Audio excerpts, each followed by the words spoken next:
coming up on this episode of Embracing Change with Lucretia Bowman and Jennifer Osborn. And so all of that just was more compound stuff to make this little 5-year-old girl still believe at 17, can't trust nobody, cannot bear your heart to nobody, cannot be vulnerable, cannot. And not that any of those things were my fault, but they were my reality. So let's jump into chapter 2, which was titled Being Dropped or Dropped Off. And the byline to that said, the little girl that was born in 1960 and abandoned by her birth mother was controlling your every move. So explain a little bit about that little girl and how she was controlling your every move, and what the origins of your story of being dropped off and how you discovered who you were or who you were not, as you could look at that way.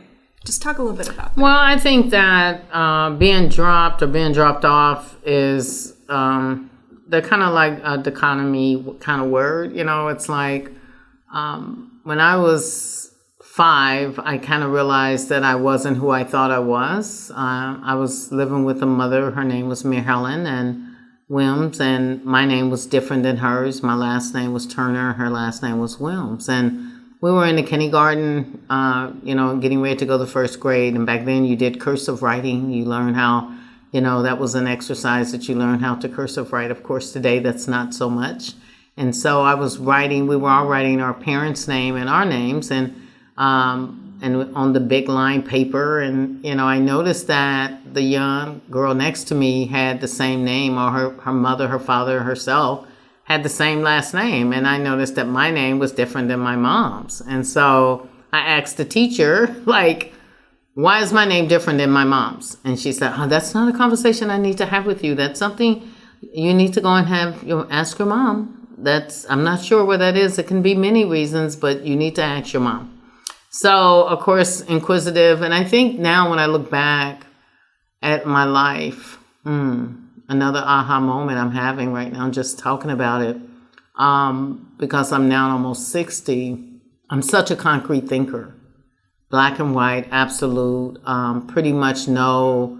And I think from that 5-year-old little girl that got broken from being inquisitive and curious, was not given, that little girl was not encouraged to be that way.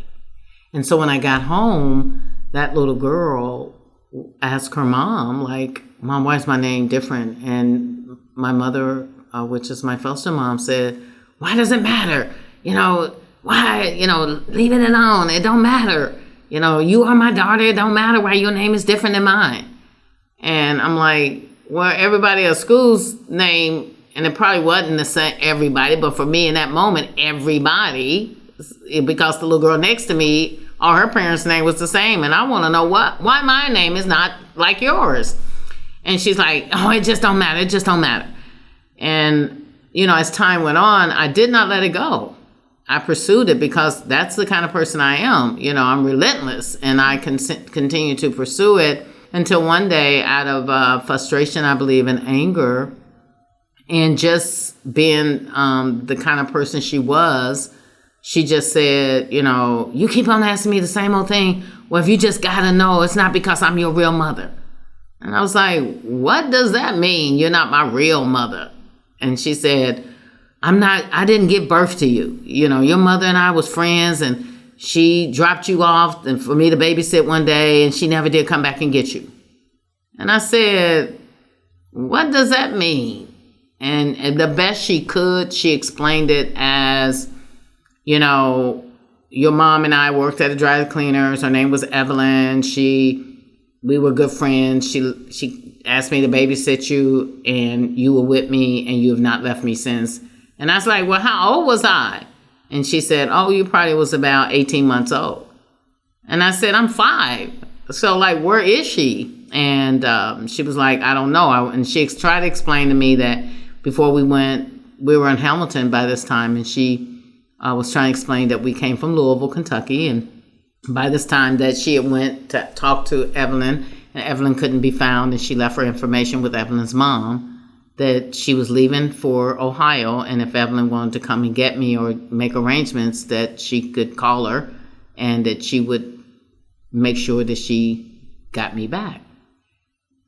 And she said, so far she has not came back and got you. So that's how it is. And in that moment, it's just like, how do you make sense of all that? How do you bring that into a conclusion of, like, somebody just left me. She just dropped me and dropped me off. She did both and never came back and got me. And I'm 5 years old. And this woman is trying to explain it the best she can. And I can't really hear her. I can just hear wah, wah, wah, wah, wah. Even at 5, I couldn't even hear her because I couldn't process it. So I believe in that moment, the trajectory of my life and identity changed, because who I thought I was not. And I was not who I thought I was, if that makes sense. So I had to begin to believe and perceive and try to make sense of it. And I did my best with what I had at a 5-year-old little girl. What did that do to your feeling of belonging? So you have a foster mom who is, on one hand, said, I want you, I'm raising you. But then you hear your birth mother did not. Like, how did that affect? And I'm not even sure that I connected her not wanting me. All I knew is that she wasn't there. Does that make sense? Mm-hmm. And that if she had the option to come get me in 3 years, she had not. And so I had a foster mother saying that I want you. But for me, I couldn't hear her. The lack of wanting was louder than the wanting. The lack of the abandonment was louder than the belonging. The rejection was louder than the acceptance. The lost identity was louder than I have an identity in this woman. So all of those opposites were louder. Negatives was louder than the reality. The lies was louder. And so I think I leaned towards the lies. And throughout that little girl became the controlling factor of my life. Everything that happened to me and every decision I made from abandonment, rejection, loss of identity, not being loved, not being wanted.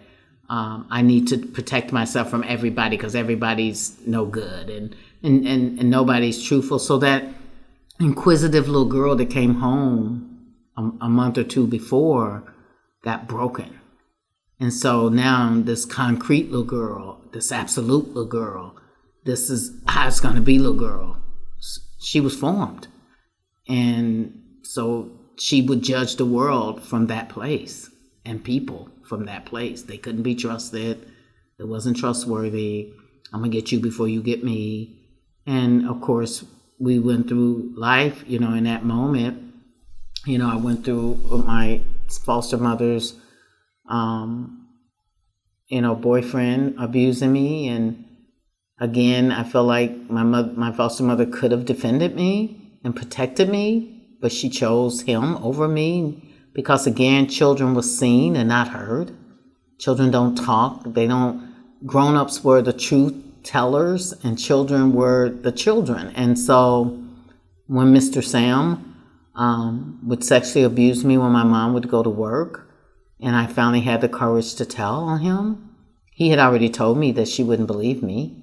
And he was right. And so he set me up and put money in my drawer, my dresser drawer, and told my mom when I get ready to tell her at the dinner table. I'll never forget it. And he said that, she's a thief. I've been missing money out of my wallet. It's probably in her room somewhere. You need to probably go look and see it. But I think I just didn't want to tell you because I didn't want you to beat her. And he knew he was lying. And so, again, my foster mother, I felt like in that moment, this little girl that I really felt like was running, ruling my life. She was only at this point, she's 7 or 8 now, and she's saying, see, I told you, nobody is going to be able to take care of you like we can. I'm the only person you can trust. Nobody else is trustworthy. We've got to take care of ourselves. We got to armor ourselves up. We've got to put on this image that nobody's gonna, hurt us. Nobody's gonna, do anything. So she started running away. She started, becoming really rebellious. She was very competitive in school. She would sell candy. She would always, win. And it was only, because these things were in me, being an entrepreneur, a leader. I was always the highest in selling candy. When I was in the flip twisters, I was multi. I was able to jump rope, bamboo hop, do flips. I was able to do them all. So it was like I was always, whatever it did, whenever I did anything, I can't say always and never, but whenever I did anything, I took it serious and I gave it all I had. I didn't half step in it. It didn't matter whether it was right or wrong, good or bad. I gave it all I got. And so that little girl, from that day on, and those horrific situations that was happening to her, because this man, and took advantage of her for 3 years. And, he was a drunk. And I'm just sure that in my own forgiveness, I've learned that hurt people hurt people. I've also learned through that moment that someone must have hurt him or made him believe that was an appropriate behavior for him to implement that same behavior on me. And so, so that, that kind of like started, that moment kind of began to start the whole prophecies that I would make to myself. Nobody's ever going to hurt me. Nobody's ever going to get close enough to hurt me. And I'm going to always, so that little girl was saying, I'm going to always take care of you. I'm always, but she's 5, right? I'm growing up chronologically, but not emotionally, not developmentally. I'm still that 5-year-old little girl fighting the world, trying to protect and make sense of something that was lost, if that makes sense. Mm-hmm. And you talk about the self-fulfilling prophecies of people can't be trusted, and therefore I have to trust myself. Exactly. People will abandon, so... People will abandon, people will hurt, they will lie on you. So it's, this thing I used to say, there's no honor among thieves, right? That was my motto. If I'll steal from you and you'll steal from me, if we steal together, my mother used to always say a liar and a thief go together.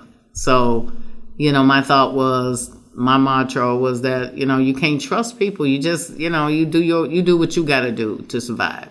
And that means genuine relationships, honestly, was never my forte. I didn't really have genuine relationships. I had whatever we could do to make each other feel good about our lives. But I never really had genuine one. And maybe they were genuine for other people towards me. But to be honest, I was not authentically genuine towards them. It was always, what can I get or what can you do for me? Relationships. Well, that makes sense if you've had those agreements with yourself of people can't be trusted. And so vulnerability would seem like an impossibility at that point. At that point, after you had suffered sexual abuse with Mr. Sam, you had started to run away, and no one had ever asked you why you were running away. So what happened as a result of that? Well, I was, back then it was in juvenile, they call it status offense. Now you can almost kill somebody and not go to jail if you're a juvenile. But in the 1970s, when I was like 12, and if you ran away, you would get arrested and go to juvenile detention center, and you'd have to go in front of a judge. And so eventually, as I was running away, staying with my friends, my mother would call the police, get missing person, and, of course, then they would find me and they would take me to juvenile. And then eventually I went in front of a judge, Judge Black. And I think that at that time, I look back now at it and I realized that they were doing a study on Thorazine. And I believe that they needed, just like now we're in the coronavirus thing, and people are, they volunteer to be a research rat is what I call it. I don't care what nobody say. It's a research rat. You don't know how it's going to react. And so you become a human research candidate. And I believe that the courts have always, the systems of this world has always worked together for what they wanted, the end result. And so I remember going into his courtroom, and I remember him saying that he wanted me to go get a mental health evaluation. And I was like, what does that mean? He said, well, we're going to take you to Longview and to the Child Study Center. And what we're going to do is you're going to be there just 30 days. And we're just going to evaluate what's going on with you and why you keep running away. But the first day I got there, they stripped me of my clothes, put me in this gown, and medicine call came, and my name was on it. And it was liquid Thorazine, 100 milligrams of liquid Thorazine in a little cup with also a little cup of orange juice. And it was like 10 of us in this area, and it was all African-American children.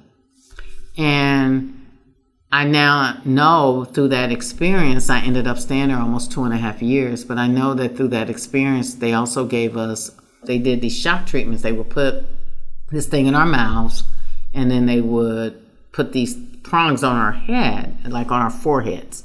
And then they would just do, I guess it was called electronic something shocking, and it was supposed to change your brainwaves, right? And so they took myself, and it was like 4 of us. And the reason they kept saying that they were doing that for us was because the Thorazine didn't seem to be working. We still was overactive.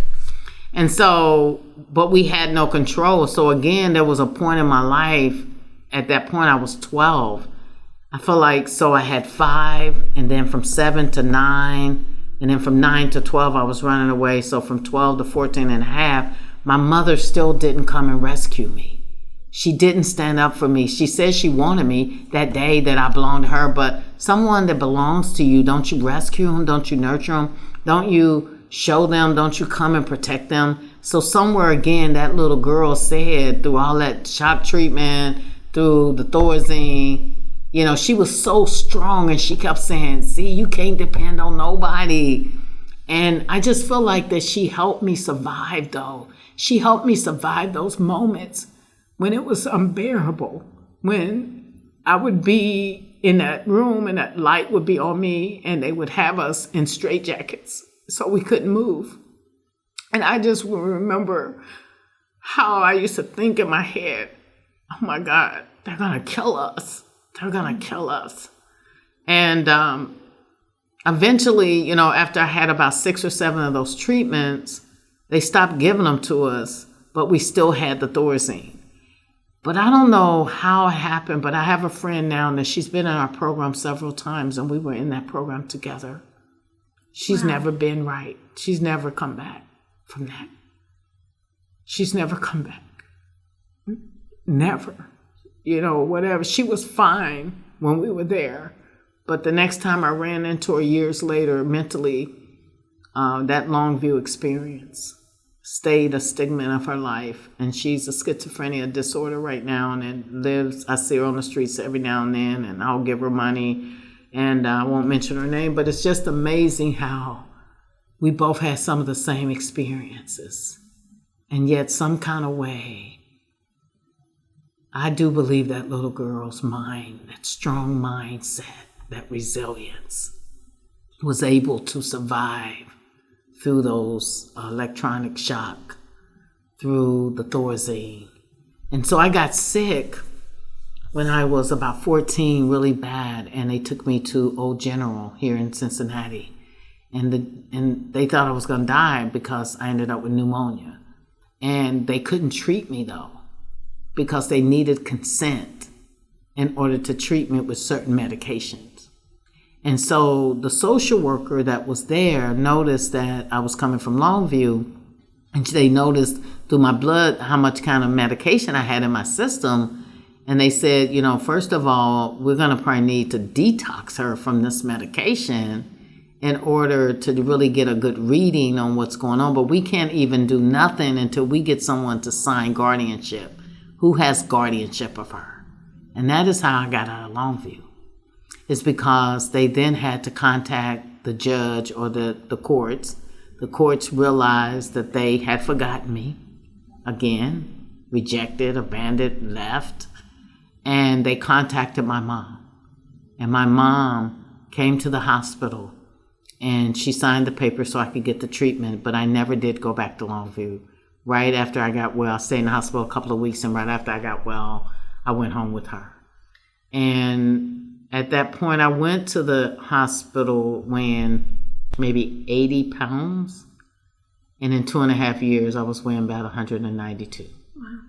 So I had gained 110, 112 pounds off of the medication and the lack of movement and, you know what I mean? So again, my identity was lost. This little girl, 12, of 80 pounds soaking wet, leaves out of there and wakes up in a hospital on her way home as, breasts had formed, weight was there. I was a whole different person.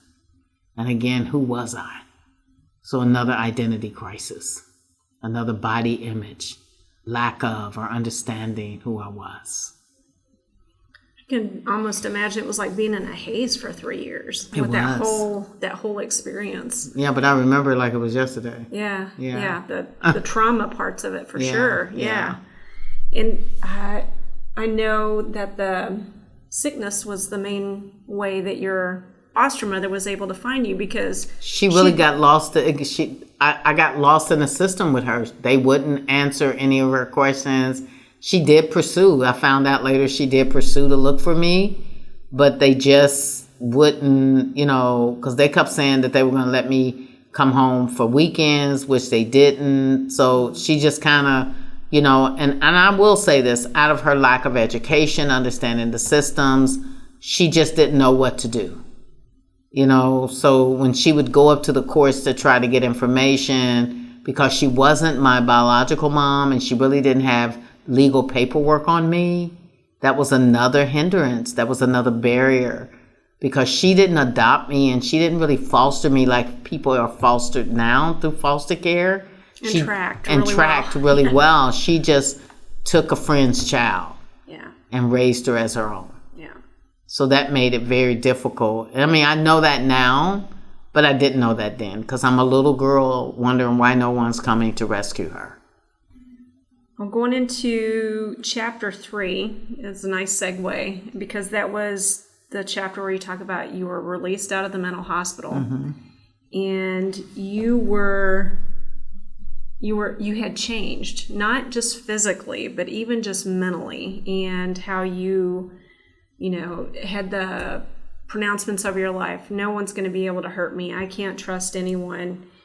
And I'm against everyone and everyone's against me. And that's how you operated.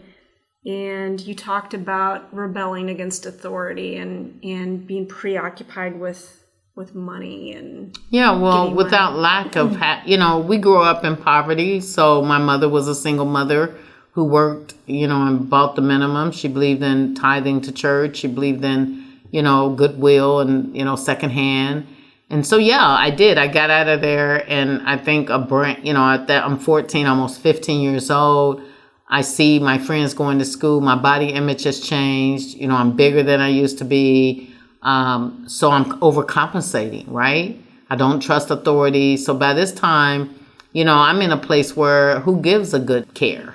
Who cares? And so what else can hurt me at this point? At this point, my mother gave me away. I've been sexually abused. I've been in a mental hospital. I went through shock treatment. It didn't kill me. So, I'm invincible.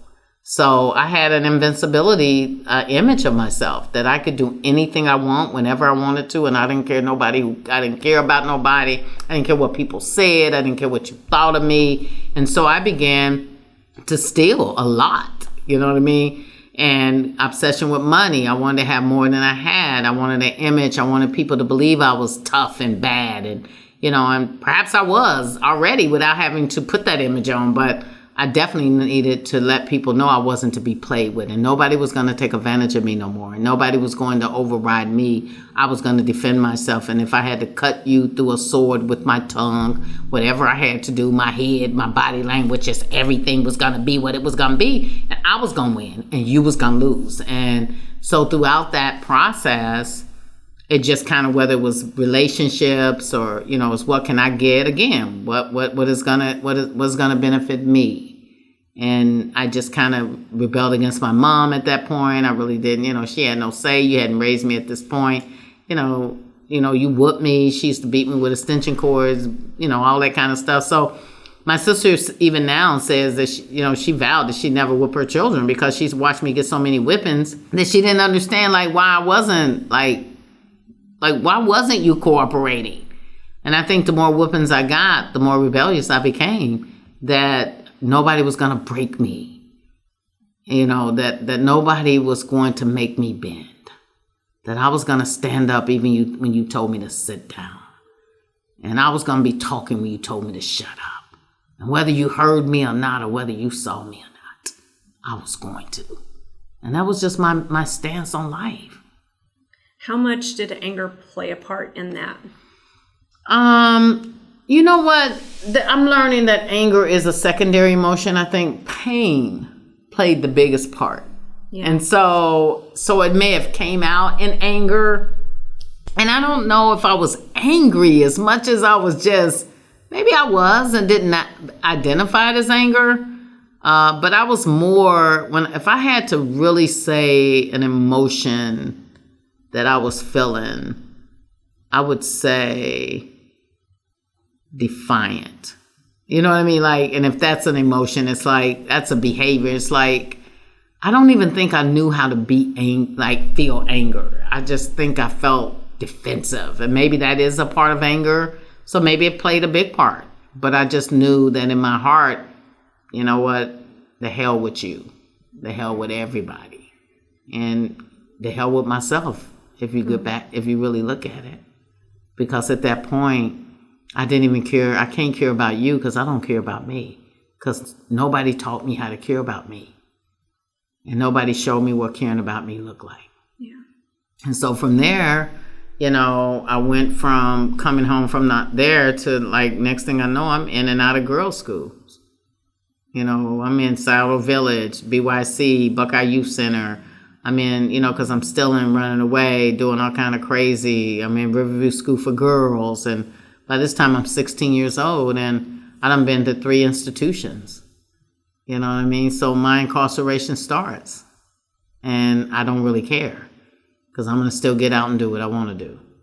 And so this one incarceration, I'll never forget when I was abandoned from Ohio. They told me that I was a menace to society and that they were not going to spend any more money on me, and that they need that before I could get out of Riverview School for Girls, that my mother or my family needed to move out of the state of Ohio. They wanted to abandon, I need you out of Ohio. We're not spending any more money on you. I don't care where you're going. You stay here till you're 18, but if your family move somewhere else and show us that you have somewhere to live, we will release you out of Riverview School for Girls, but you can now stay in Ohio.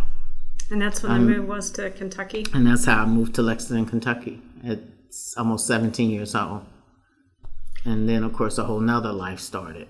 Is that when you started the thief ring? Yeah, well, not really. I started the thief ring back when I was in my 20s, but at 17 is when, you know, I think I share about being in love and having a few miscarriages and, you know, having the first, you know, where I thought again was love. And it was my first boyfriend, and I ended up getting pregnant and found him in a bed with another girl. Mm-hmm. And so all of that just was more compound stuff to make this little 5-year-old girl still believe at 17, right? Can't trust nobody, cannot bear your heart to nobody, cannot be vulnerable, cannot. And not that any of those things were my fault, but they were my reality. And so when I ended up getting pregnant, I was 7.5 months pregnant at 17 and a half. And I was in the bathtub, and my baby just fell in the tub. And I remember, going to the hospital, and they called it an incompetent pregnancy. And so they asked me several times, like, had something ever happened to me, because it feels like that for that kind of thing to happen, trauma had to have happened at an early age. And I was in denial. I was like, I don't know what you're talking about. And he's like, well, did you have an accident? Did something happen? Because it just seems like there's a lot of trauma to your cervix and to your uterus. And I was like, no, I don't know what you're talking about. So I just wasn't ready to admit that I had been sexually abused. Because again, what happens in this house stays in this house. You are not to tell what happens. You're not to talk about it. As an African-American family, that was really a big mantra of ours. What happens in this house stays in this house. These are our secrets. You don't tell nobody. So it was ingrained in me. And so it was like, no. And so as I moved on, of course, by the time that I was 18, I got caught stealing. And I didn't want to be 18, because 18 means you grown up. So so funny, again, always coming up with creativity. I was 18. I got arrested. I told them that I was 17, and they said, no, you're 18. I said, no, I was born in 1961. And they were like, no, you were born in 19. I said, no, I can show you on my birth certificate. And he's like, okay, you bring your birth certificate up here, and when you bring it, we will charge you as a juvenile. But until then, you're an adult. So I went home, came up with this clever idea, and I got my birth certificate from my mom, and she gave it to me, and I changed it. I alternated it. And what I did is, I did everything. I don't even know how I came up with that. Where did that even come from? It was just in me. And so I took a typewriter, and I put the birth certificate in there, and I changed the date because it was a 6, and I put white out on it, and then I put 1, and I kept hitting it on the typewriter. You can just keep hitting it until it comes through the whiteout. And so then what I did is I thought I did everything right, and then I made a copy of the birth certificate, so because they just wanted a copy. And what I forgot to do, I wasn't so smart. I forgot, and this lady said, now, how is your birth certificate born in September 12th, 1961, but it was given to you September 22nd, 1960? Tell me how that happened. Whoops. And I was like, I'm not sure what happened. This probably was a typical error. I'm not sure what happened. She's like, no, I think what happened is this is a forged instrument. You're presenting a forged instrument. This has been tampered with. And I was like, what? And I'm sitting there acting like I don't know what she's talking about. She's like, well, I think that we need to see the original. And of course, I had to give the original back to my mom. She brought it up there, and you could tell that I had tampered with it. So a theft charge became a theft charge, and then a criminal forged instrument charge. So I just compounded the issue. And for the first time, I was 18, and I was facing prison. And the judge gave me 3 years in prison. At 18, I was on my way to prison by the time I was 19. And from there on, I was in and out of prison, in and out, back and forth, started the theft ring, got, very influential with my girlfriends. And, we were, right, even to this day, we talk and we just look back at those days. But I was the only one who ever went to prison. I always took responsibility for the choices I made to influence them. So, but we made good money. We wore nice clothes. They knew that we call it the boosters. So we was a booster, as what they call it, professional boosters. That was our job. We would go to the mall and, take orders for people. And we was like 5 of us, and we consider ourselves professional thieves. And that's what we did for a living. Was that the group that you also said, now I'm a thief and I'm teaching you to be a thief, so don't trust me? Exactly. Don't trust. Ain't no honor among thieves. If I'm teaching you to steal, that means that, why would you trust me? It's not personal. Yeah, it's not personal. This is a business. And that was kind of my philosophy, my belief systems. And so when stuff would happen and they would be like, I think I should get more money than that. Why? I did the risk taking. Why would you get more money? So it was always about, so that lets me know that I was always a leader, had influence, and when we did my play, a lot of them came up to see the play, what I'm saying? We're still friends today. We're all, trust me, right now, none of us are thieves. We're all transformed by the renewing of our mind. We all go to church. We all love the Lord. We all have been changed. It's been amazing. You know what I mean? But, we all are different in our lives now. One is a pastor, got her own church, so it's just like so many things that's happened in our lives over the years that created us to be where we are today. But I think that was always a part of God's plan. Yeah. Yeah. And the fact that he brought you guys all together and that you all went through transformation. Exactly. And now you're at the end of this and you can look back on those things of, here was before Christ, and here's Christ now. Exactly. Living in me. Yeah. Transforming me. Yeah. And helping me, helping my life, helping other people be transformed. Yeah. Exactly. That's really cool. I didn't know that detail that that whole group had come to know Christ, and how you guys can look at all of that from those new lenses, if you will. Yeah, I did a sister tribe dinner was it last year or year before last? No, maybe it was last year. No, it was year before last. And they all came, and then when I had my play Chameleon down at the Aeronaut, they all came. So, yeah. That's awesome. That's awesome. Well, that'll be a good place to wrap this up. Is there anything that we didn't cover that would be good that you'd want to leave the listeners with related to those 3 chapters that were the big changes, big traumas? I think I think the one, like you said, drop versus being dropped off, mental institution, loss of identity.